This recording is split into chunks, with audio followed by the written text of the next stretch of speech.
اعوذ باللہ من الشیطان الرجیم بسم اللہ الرحمن الرحیم۔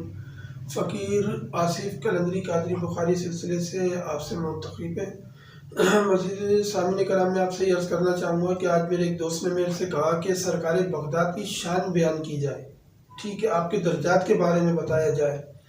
تو میں نے یہ سوچا کیوں نہ پھر اس کے اوپر بھی پوری ایک ویڈیو بنائی جائے اور وہ اپلوڈ کی جائے، تاکہ اور لوگوں کی بھی تربیت کا بھی حصہ اور ان کی معلومات میں بھی اضافہ ہو۔ تو سیدنا حضور غوث اعظم رضی اللہ تعالیٰ عنہ جو ہے، آپ کے جو والد گرامی ہیں سیدنا ابو صالح رحمۃ اللہ علیہ، ٹھیک ہے، سیدنا حضور غوث اعظم رضی اللہ عنہ کے فرمانے علی شان ہے کہ آپ جلالی بھی تھے اور آپ میں ٹھنڈک پنا بھی زیادہ تھا، ٹھیک ہے۔ بچپن سے لے کے آپ کی جو تربیت ہوئی ساری روحانیت ہی اس کے اندر ہوئی، ٹھیک ہے نا۔ جب حضور غوث اعظم رضی اللہ تعالیٰ کا اسماء گرامی آتا ہے تو آپ کا ایک بڑا مشہور واقعہ ہے جو میرے ذہن کے اندر ہوتا ہے، ٹھیک ہے نا۔ شاید آپ لوگوں نے بھی پہلے سنا، اگر نہیں سنا تو آپ لوگ سن لیجئے کہ یہ اتنا زبردست واقعہ ہے کہ بیان کرتے وقت جو نا میں خود کانپنے لگتا ہوں تھر تھر، ٹھیک ہے۔ سیدنا حضور غوث اعظم رضی اللہ تعالیٰ کے پاس جو ہے وقت کا بادشاہ آیا کہ سرکار میری بیٹی جو نا محل کی چھت کے اوپر سے جو نا غائب ہو گئی ہے۔ تو حضور غوث اعظم رضی اللہ عنہ نے فرمایا کہ دیکھو بھائی، پہلے آگے پیچھے آپ نے سب ڈھونڈ لیا ہے۔ تو اس نے فرمایا کہ سرکار محل کا ایک ہی دروازہ ہے، ٹھیک ہے، اس کے اوپر پہرے دار 24 گھنٹے ہوتے ہیں اور چھت پہ جانے کا بھی ایک ہی دروازہ ہے۔ تو حضور غوث اعظم رضی اللہ عنہ نے چند لمحوں کے لیے اپنی آنکھیں بند کی تو فرمایا کہ جنوں کے بادشاہ جہاں بیٹھتے ہیں میں تمہیں وہاں پر بھیجتا ہوں، تو وہاں پر تم جا کے جب آخری گھوڑ سوار گزرے تو اس کو یہ رکا دے دینا۔ اچھا، میں ایک بات اور آپ سے عرض کرتا چلوں کہ جب اس سرکار بغداد نے رکا لکھ کے دیا اور اس بادشاہ کے حوالے کیا تو آپ نے فرمایا کہ جس ٹیلے کے اوپر مٹی کے آپ جا کے بیٹھو گے وہاں سے 3 بجے گھوڑ سواروں کا گزر ہوگا اور اپنے اوپر 7 دفعہ آیت الکرسی پڑھ کے پھونک لینا اور حصارہ کھینچ لینا۔ روحانیت میں حصارہ کھینچنا بولتے ہیں کہ آپ نے کسی بھی اپنی 7 دفعہ آپ نے آیت الکرسی پڑھی، شہادت والی انگلی پہ آپ نے پھونک ماری اور ایسے گول دائرہ آپ نے 7 دفعہ بنا لینا اپنے پر، وہ ہو گیا حصارہ۔ تو بادشاہ جو ہے وہ ایسے حصارہ کھینچ کے بیٹھ گیا۔ وہاں سے جو ہے جناتوں کا جو ہے آنا جانا شروع ہوا، تو جنات آنے لگے۔ آخری گھوڑ سوار آیا تو آپ نے وہ رکا اٹھا کے جو نا اس گھوڑ سوار کو دے دیا۔ تو جب جیسے ہی اس نے وہ رکا کھولا تو وہ تھر تھر کانپنے لگا، کانپتے ہوئے فوراً نیچے اتر کے بیٹھا کہ بھائی جب سرکار بغداد کا نام آتا ہے سیدنا حضور غوث اعظم رضی اللہ تعالیٰ کو ہم تھر تھر کانپتے ہیں، میں جناتوں کا بادشاہ، آپ حکم کریں کہ میں آپ کے لیے کیا کر سکتا ہوں۔ تو بادشاہ سلامت نے کہا کہ میری بیٹی محل کی چھت کے اوپر سے جو نا غائب ہو گئی ہے۔ تو بادشاہ نے جناتوں کا جو بادشاہ تھا اس نے فوراً حکم دیا کہ سرکار بغداد کے شہر کے اندر سے کس جن نے لڑکی اغوا کی رہی ہے فوراً اس کو حاضر کیا جائے۔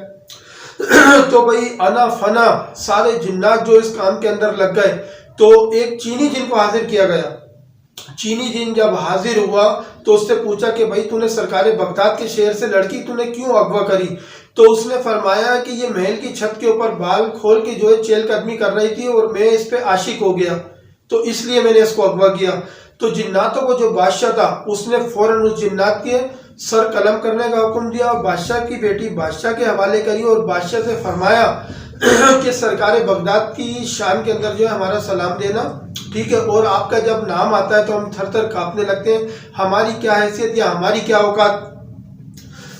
تو جب جناتوں کا بادشاہ وہاں سے گیا تو حضور غوث اعظم رضی اللہ تعالیٰ جو ہے اپنے بڑے جلال کے اندر آپ تشریف فرماتے، آپ نے فرمایا کہ بھائی کیا ماجرا ہوا، کیا معاملہ ہوا؟ تو اس نے سارا واقعہ بیان کرا اور فرمایا کہ سرکار میری بیٹی مجھ تک مل گئی ہے، یہ میری بیٹی ہے۔ تو حضور غوث اعظم رضی اللہ تعالیٰ جو اپنے جلال میں آئے تو آپ نے حکم دیا جناتوں کو کہ شہروں سے نکل جاؤ، چلے جاؤ، ویرانوں میں چلے جاؤ۔ تو جناتوں کا بادشاہ حاضر ہوا، وہ عرض کرنے لگا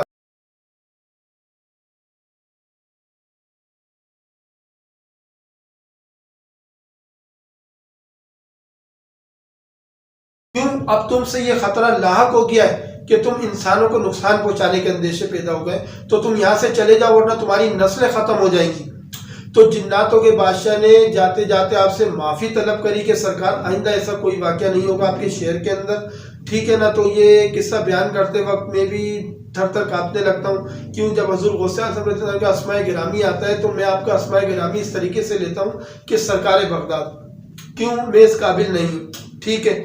مجھے اس قابل بنانے میں جو ہے میرے پیر کا ہاتھ ہے۔ میرے پیر کا بھی آپ اسماء گرامی سن لیں، مرزا لاڈا قلندری بخاری رحمۃ اللہ علیہ، مجھے جو کچھ عطا ہوا آپ کے وسیلے سے، آپ کے توفیل سے عطا ہوا، میں ناچیز اس قابل نہیں تھا۔ اور میں نے سوشل میڈیا پہ جو آیا ہوں، میں نے آپ کو پہلے بھی پچھلی ویڈیو میں بھی عرض کیا ہے، ٹھیک ہے نا؟